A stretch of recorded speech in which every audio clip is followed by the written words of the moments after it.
ବୋଉ ଆ ବାପା କଣ ଆଣିକି ଛତୁ କାଟିକି ରଖି ଦେଇଛନ୍ତି।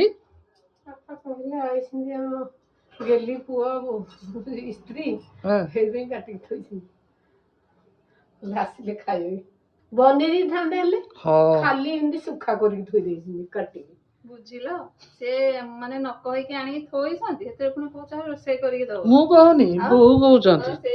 ପେଟ ଜଳିଲାଣି କରିଦେଇଥିଲେ ସାଙ୍ଗେ ସାଙ୍ଗେ ଖାଇ ଦେଇଥାନ୍ତି। ପେଟ ଜଳି ପଡି ଯାଉଛି।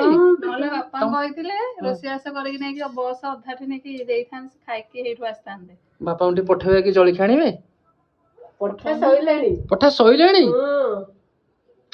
ଆସିଗଲେ ଏଇ ସବୁ ଜଞ୍ଜାଳ ଟିକେ ବେସର କରିଦିଅ। ସେ ବତ୍ରି ଆଜି କଣ ଗୋଟେ ଆମିଷ ବାରଟା କିଛି ହବନି କଣ୍ଟା ଫଣ୍ଟା ହବନି। ଆଉ ଏଇଲେ ବେଳ ଗଲାଣି ଏଥର ମୁଁ କଣ୍ଟା ଖାଇବି ତମ ସହିତ। ବଢିଆ ମିଶିକି ଚୋବେଇବା। ଭଲ ତ ମୁଁ ଏଇଟା ଚାହୁଁଥିଲି ଆଉ ଖାଇବୁ ଏଟା କଣ ହବ ଛୁଇଁ? ହଉ ଚଞ୍ଚଳ ରୋଷେଇ କର।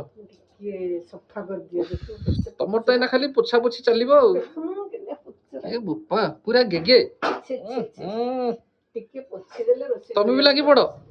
ଏଇଟା ସଫା କଲେ ମୁଁ ରୋଷେଇରେ ଲାଗି ପଡିବି। ରୋଷେଇ ନୁହେଁ ପୋଛା ପୋଛିରେ। ପୋଛା ପୋଛି ଏଟା ବୋଉଙ୍କ ଦାୟିତ୍ୱ। ଓହୋ ତମର କେବଳ ରୋଷେଇ ମୁଁ କରିବି ଖାଇବାକୁ ଦେବି।